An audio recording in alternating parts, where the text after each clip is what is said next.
Bismillahirrahmanirrahim. Assalamualaikum warahmatullahi wabarakatuh. Hamdan wa syukran lillah, sholatan wa salaman ala rasulillah, wala hawla wala quwwata illa billah, amma ba'd. Walau kana al-bahru midadan li kalimati rabbi fanafidal bahru qabla an tanfada kalimatu rabbi walau ji'na bimithlihi madada al-ayat. Hadirin yang berbahagia, pada malam hari ini marilah kita panjatkan puji syukur kepada Allah Subhanahu wa taala yang telah melimpahkan rahmat, taufik serta hidayahnya sehingga kita dapat berkumpul dalam majelis tausiah yang barokah ini.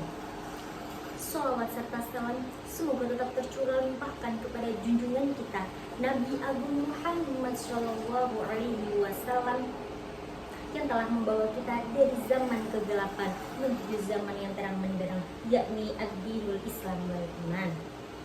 Hadirin yang dirahmati Allah, pada malam hari ini saya ingin bertausiah mengenai sholawat. Sebelum itu saya ingin bertanya nih kepada teman-teman, siapa yang mencintai Nabi Muhammad? Dan langkah apa yang teman-teman lakukan untuk Nabi Muhammad?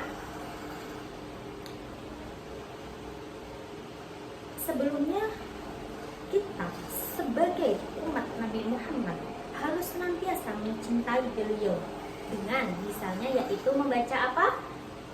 Ya, membaca sholawat. Sebelumnya, marilah kita membaca sholawat bersama-sama dengan penuh rasa cinta dan rasa ikhlas kepada beliau.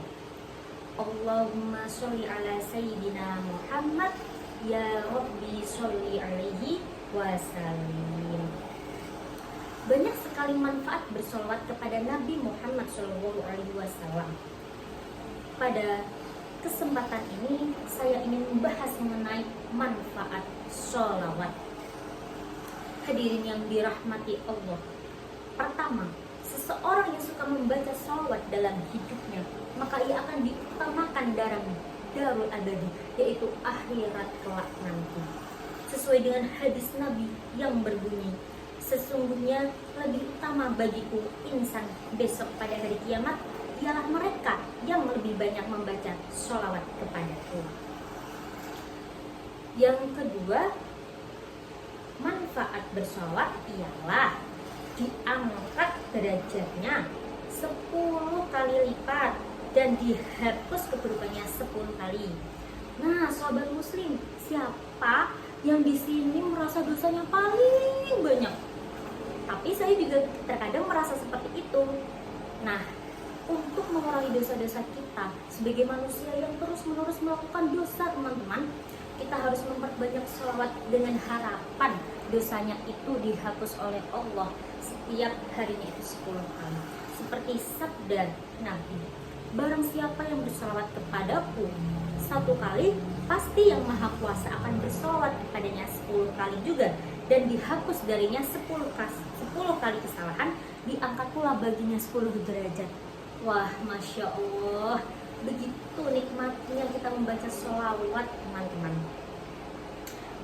Maka diharapkan sekali bagi teman-teman ini untuk selalu bersolawat kepada Allah dengan harapan derajatnya juga diangkat. Seperti itu, teman-teman. Hadirin yang dirahmati Allah, manfaat bersolawat selanjutnya ialah akan mendapat syafaatnya di hari kiamat. Karena kita sebagai umat muslim, karena dosa-dosa yang telah kita lakukan nanti, bisa jadi ketika kita di akhirat nanti, mungkin naudzubillah min dzalik, Allah menghendaki kita memasuki neraka. Sedangkan amal kita hanya ada sholawat, teman-teman. Maka Masya Allah, teman-teman, Nabi kita, Nabi Muhammad SAW akan menurunkan syafaat beliau kepada kita sehingga kita bisa masuk surga dengan syafaat-syafaatnya yang diberikan oleh beliau. Sungguh mulia sekali hati beliau ini, teman-teman. manfaat selanjutnya yaitu ialah mendatangkan ketenangan dalam diri orang yang membaca sholawat. Ini nih, apalagi untuk teman-teman mahasiswa, pasti seringkali merasakan kegundahan, baik masa depan maupun kegundahan keluarga yang ada di rumah dan lain sebagainya. Dengan sholawat ini sangat ampuh teman-teman, daripada teman-teman harus menyanyikan lagu-lagu yang bergenre misal dangdut, itu lebih baik teman-teman mengarah kepada sholawat tersebut, karena itu akan memantapkan hati teman-teman semua dan bisa menjadikan ketenangan di hati dan juga pikiran. Maka dari itulah, mulai dari kini yang belum membiasakan sholawat, mari kita biasakan sholawat, karena kebiasaan itulah yang mempengaruhi kita untuk terus-menerus melakukan sholawat tersebut, sehingga ketika kebiasaan itu sudah muncul di diri teman-teman, maka sholawat pun akan terucap dengan sendirinya ketika teman-teman sedang sendiri atau sedang ketika termenung, langsung teringat kepada Nabi kita, yaitu Nabi Muhammad SAW.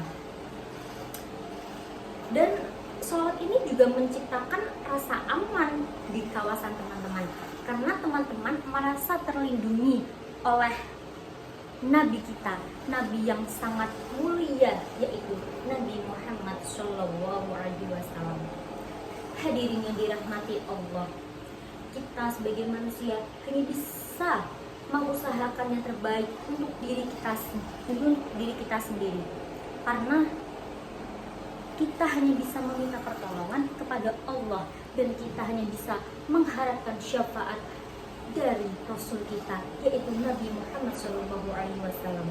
Karena Rasul kita lah yang satu-satunya bisa mengasih kita suatu syafaat kelak di yaumul qiyamah nanti.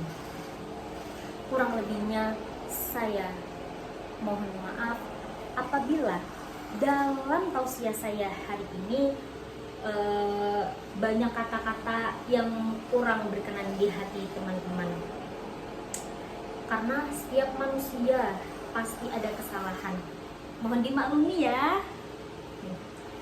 Cukup sekian dari saya, kurang lebihnya saya mohon maaf. Ihdinas syiratal mustaqim.